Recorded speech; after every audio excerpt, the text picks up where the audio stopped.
ঈশানমূল অথবা ঈশ্বরীমূল যে নামেই এই গাছটিকে চেনেন না কেন, এটি একটি ঔষধি গাছ।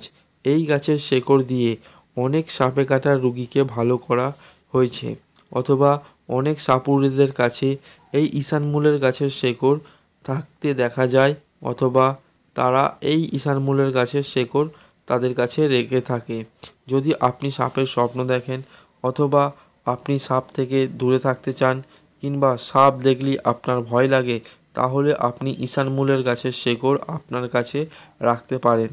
যদি আপনি পুকুরে কাজ করেন বা মাছ ধরার কাজ করে থাকেন, সেই ক্ষেত্রেও আপনি আপনার কাছে ঈশানমূলের গাছের শেকড় রাখতে পারবেন।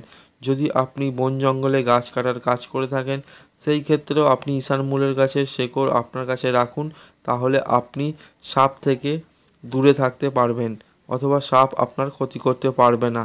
যদি আপনি মাঠে ঘাটে কাজ করে থাকেন,